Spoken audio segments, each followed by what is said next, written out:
안녕하십니까. 2020년 3월 3일 최병목의 팩트 시작하겠습니다. 비례민주당 창당 작업이 가속화되고 있습니다. 오늘 정치개혁연합이라고 하는 곳이 중앙선거관리위원회에 창당 신고를 한다고 합니다. 그럼 이 정치개혁연합이라고 하는 곳은 누가 주도하는 것이냐? 그걸 말씀드리고, 실질적으로 누가 주도하느냐? 그거는 추정을 해보겠습니다. 왜냐하면 실질적인 보이지 않는 손은 지금 나타나지 않고 있기 때문에 다만 짐작은 충분히 가능합니다. 그래서 우선 정치개혁연합 관계자가 이렇게 얘기를 합니다. 민주당, 정의당 등 진보 세력이 힘을 합쳐 비례대표에 관한 연합정당을 창당하자, 이런 식으로 얘기를 했고요. 그러면서 이 사람들이 이제 누구냐? 그러면 한완상 전 통일부총리, 함세웅 신부, 그 다음에 문성근 영화배우, 황교익 맛칼럼니스트. 그래서 200여 명 정도가 여기에 이름을 올렸다고 하는데, 뭐 잘 아시죠? 전부 다. 한완상 전 통일부총리는 이제 김영삼 정권 때 통일부총리를 했지만, 실제는 DJ계에 훨씬 가까운 사람입니다. 그리고 이제 그 이후에도 이제 이른바 진보 세력하고 노선을 같이 해온 사람이죠.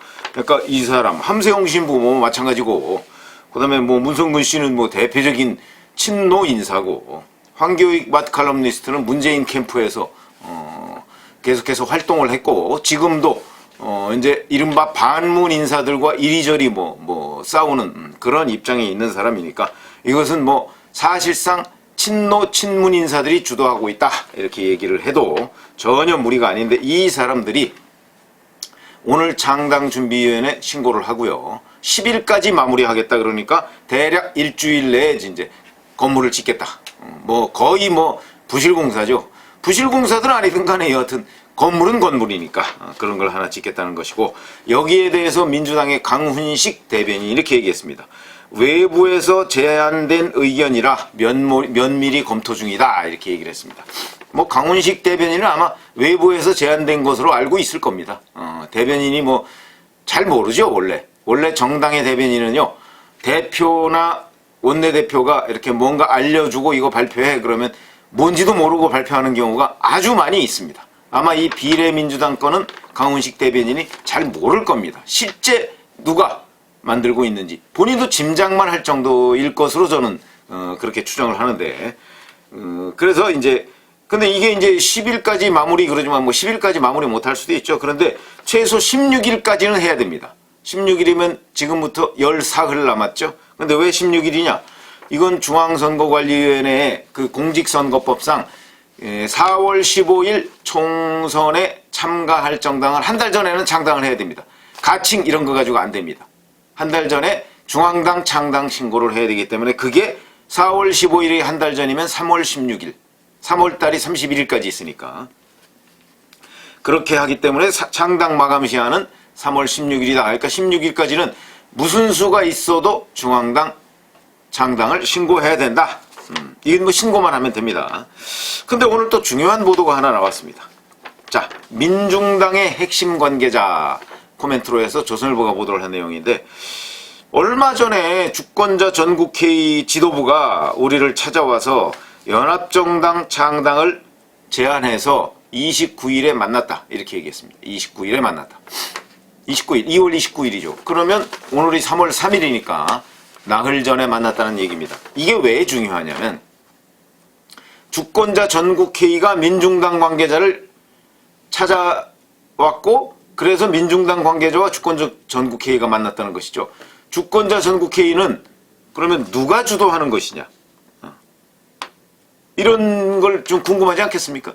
근데 또 주권자 전국회의, 이 민중당 핵심 관계자 말에 따르면 주권자 전국회의한테 물어봤을 거 아닙니까?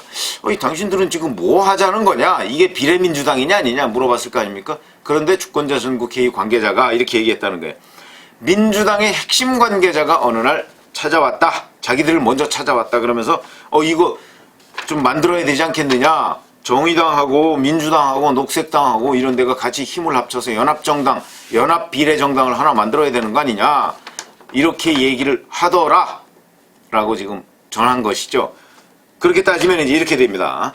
민주당의 핵심 관계자가 주권자 전국회의한테 가서 야 우리 비례민주당 그러니까 민주당, 정의당, 녹색당 이런 게 합쳐진 비례민주당 하나 좀 만들어줘. 비례당.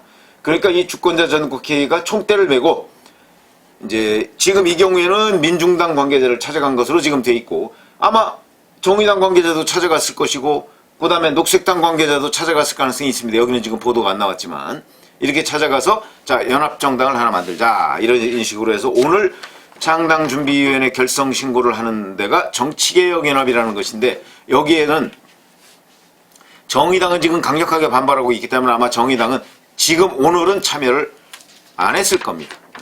그런데 자 이렇게 됐습니다. 이렇게 돼서 이제 그러면 여기에 민주당의 핵심 관계자가 과연 누구냐? 제가 이걸 오늘 말씀드리려고 하는 것인데 이게 이제 보이지 않는 손이죠. 보이지 않는 손.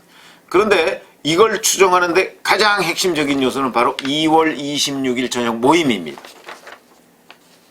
26일 저녁에 서울 마포에서 모임이 있었고 그 모임을 하는 옆자리에 중앙일보 기자가 있었다는 건데 거기서 이제 비례민주당 창당 얘기가 나왔다는 것이죠.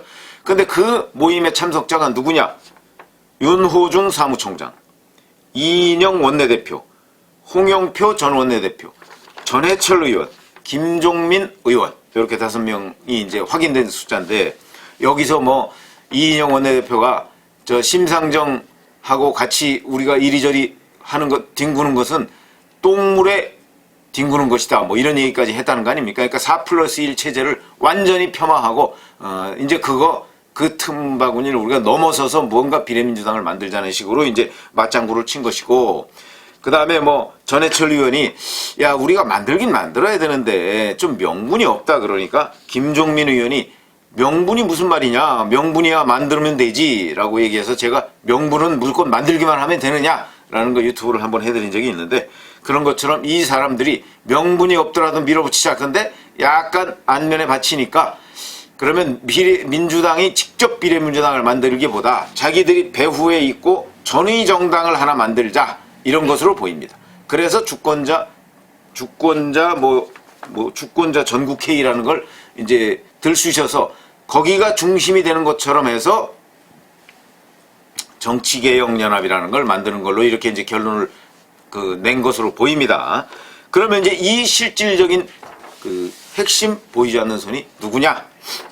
저는 이렇게 봅니다. 그날 26일 저녁이고 이제 주권자 전국회의 관계자하고 민중당 관계자가 만난 게 29일 아닙니까? 바로 실행에 착수한 겁니다. 그러면 아마 27일이나 28일쯤에 그 민중당 관계자하고 약속을 하지 않았겠습니까? 그러니까 민중당, 정의당, 녹색당을 차례로 만났을 텐데 29일에 민중당 관계자를 만나고 오늘 3월 3일 날 이제 중앙선거관리위원회에 창당 신고를 한다는 거 보면 정말 전광석처럼 지금 비례민주당 창당 작업이 이루어지고 있는 것인데 그러면 26일 날 저녁에 마지막에 윤호중 사무총장이 이렇게 얘기합니다. 잘해보자. 이렇게 얘기합니다. 잘해보자. 잘해보는 그 결과물로서 지금 이런 것들이 나오고 있다.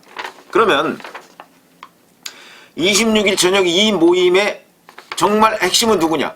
저는 윤호중 사무총장이라고 봅니다. 왜 그러냐면 사무총장이 조직을 담당하거든요. 조직과 자금을 담당하기 때문에 제가 보건대는 조직과 자금이 없이는 비례민주당 못 만듭니다. 그러니까 윤호중 사무총장이 조직과 자금을 쥐고 있기 때문에 당에 그래서 윤호중 사무총장이 이걸 될 것이고 실질적인 지휘를 하고 있다. 그렇다면 윤호중 사무총장도 친문이긴 하지만 정말 핵심 친문은 아니다. 그런 점에서 본다면 윤호중 사무총장이 이해찬 대표한테 보고해서 허락을 받았을 것이고 양해를 받았을 것이고 그래서 이해찬 대표가 해보시오. 당신 책임하에 해보시오 라고 얘기를 했을 겁니다. 그래서 윤호중 사무총장이 이 모임을 만든 것이고 26일 저녁에 그러면 뭐 여기서부터 이제 제가 추정을 해보는 거죠. 그 조직과 자금 모든 걸 다 윤호중 사무총장이 책임을 지고요. 그러면 이인영 원내대표는 왜 참석했느냐? 여기는 운동권 그룹의 대표격이다. 그리고 당의 핵심 2인 중에 한 사람 아닙니까? 거기에다가 운동권 그룹의 대표적. 홍영표 전 원내대표 노동운동권의 대표적. 노동운동 관계자들이 민주당에 굉장히 많습니다. 그러니까 그 대표성. 그 다음에 전해철 의원은 누구냐? 삼철 중에 하나죠. 뭐 지금 양정철 민주연구원장은 뭐 이해찬 대표 쪽으로 좀 많이 기울어졌다고는 하지만 여하튼 전해철 의원은 삼철 중에 한 사람입니다. 그러니까 친문 관계자들을 대표해서 참석을 했다. 그럼 김종민 의원은 뭐냐? 실무 심부름꾼이다. 왜냐하면 이런 일을 할 때는 실무적으로 일을 책임져야 될 심부름꾼이 반드시 필요합니다. 그러니까 무슨 얘기냐면 정의당, 녹색당, 뭐 민중당 이런 데 관계자들하고 연락하고 뭐 이런 것들, 왜냐하면 보안 유지가 필요한데 믿을 수 있는 사람이 필요한 거거든요. 그래서 실무 책임자로서 김종민 의원을 했고, 마침 김종민 의원이 또 정개특위 간사를 한 적이 있습니다. 정개특위는 지금 해산됐지만, 그래서 여기에 적임자라고 해서 김종민 의원을 뽑아서 실무 연락책으로 쓰고 있는 것이다.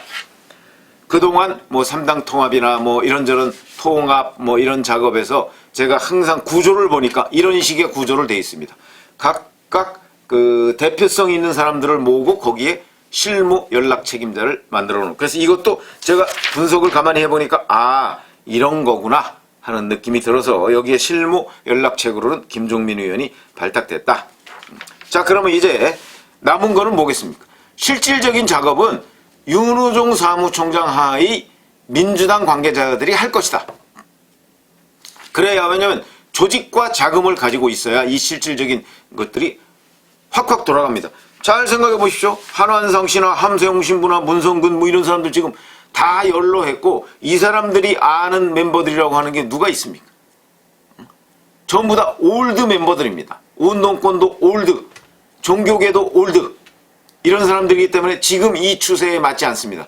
지금 비례민주당을 만들겠다고 하면서 지금 뭐 옛날 흘러간 물을 가지고 물레방아를 돌리려고 해서 그게 되겠습니까? 그러니까 새로운 물을 여기다 충원을 해야 되는데, 그 새로운 물은 한한상, 함세용, 문성근 이런 사람들이 알 수 있는 곳이 아닙니다. 그러니까 이런 사람들은 간판이고, 실질적으로는 윤호중 사무총장이 다 지휘를 하고 있을 것이다. 그리고 그걸 연락하는 것은 김종민 의원이다. 이렇게 말씀드리고요. 그러면 제가 볼 때는 왜 민주당은 비례민주당을 직접 만들지 않고 이런 식으로 우회 전략을 쓰느냐. 그러니까 위장 정당이죠, 일종의. 왜 이렇게 쓰느냐. 그거는 뭐 뻔한 것이죠. 명분이 약하니까. 명분이 약하니까 국민들 앞에서는 우리가 만드는 게 아니고 주권자 전국회의가 만들고 있는 건데요. 그냥 우리가 어쩔 수 없어서 묵인하는 겁니다. 라고 얘기를 하려고 지금 준비 중인 겁니다. 그런 계획을 세운 것이죠. 그래서 이제 나선 것이고. 자, 그러면 이거의 성격은 뭐냐? 제가 보건대는 그냥 만약에 비례민주당을 만들지 않으면 10석 내지 13석 정도가 왔다 갔다 하는 일이라고 그랬죠. 10석 내지 13석 정도를 그냥 정의당에 주는 모양새가 됩니다. 그러면 정의당이 만약에 특정 사안에 관해서 민주당과 의견을 달리했을 때 이 사람은 정의당이 당론으로 채택하면 이 10석 내지 13석은 정의당의 기준을 따라야 됩니다. 안 되죠. 민주당으로서는 정의당을 옥죄고 가야 되는데, 만약 정의당이 당론으로 정해버리면 이 10명과 13명은 큰 문제가 생깁니다. 민주당 뜻대로 안 되는 것이죠. 그렇기 때문에 민주당과 정의당 사이에서 민주당의 3분의 2쯤 가까운 위성정당을 만들려고 하는 것이다. 그러니까 민주당이 통제 가능한 위성정당을 만들려고 하는 것이죠. 그러니까 정의당에 소속돼 있으면 민주당이 통제가 불가능하니까, 통제가 뭐 예를 들어서 20%밖에 안 되니까 80% 통제가 가능한 정당을 만들려고 하다 보니까 결국은 민주당 자기들이 나서지는 않고 뒤로 배후에서만 조종하는 정당을 하나 만들려고 하는 것이다. 성격이 그렇게 규정이 됩니다. 그러니까 이거는 사실상 비례민주당이다. 이렇게 말씀을 드리면 딱 맞는 겁니다. 그런데 그게 이제 대외적으로 지금 어찌 보면 유권자를 속이는 것이죠. 미래통합당 같은 경우는 딱 노골적으로 이건 미래한국당, 이건 우리의 위성정당이다. 이렇게 공표하는 셈인데, 여기는 또 한 번 제조를 부린 겁니다. 뭐가 더 나쁜지는 뭐 아마 시청자분들이 판단하시면 되겠습니다. 이렇게 돼서 이제 16일까지니까 뭐 10일까지 마무리하겠다 그러고, 16일까지는 어떤 수가 있어서 해야 되니까 제가 보건대는 한 뭐 12, 3일, 2, 3, 4일 중에 아마 중앙당 창당 신고를 하지 않을까 이렇게 생각이 되고요. 그 전에 비례대표 이제 공천 작업을 해야 되지 않겠습니까? 그 공천 작업도 실질적으로 나중에 한번 그 명단을 보시면 아시겠지만, 실질적으로 아마도 민주당이 하게 될 것이다. 근데 여기에 정의당, 녹색당, 민중당 관계자들을 한두 명씩 이렇게 포함시켜 줄 것인데, 그럼 정의당은 지금까지 계속 비판하고 있습니다. 정의당은 끝내 참석 안 할 거냐?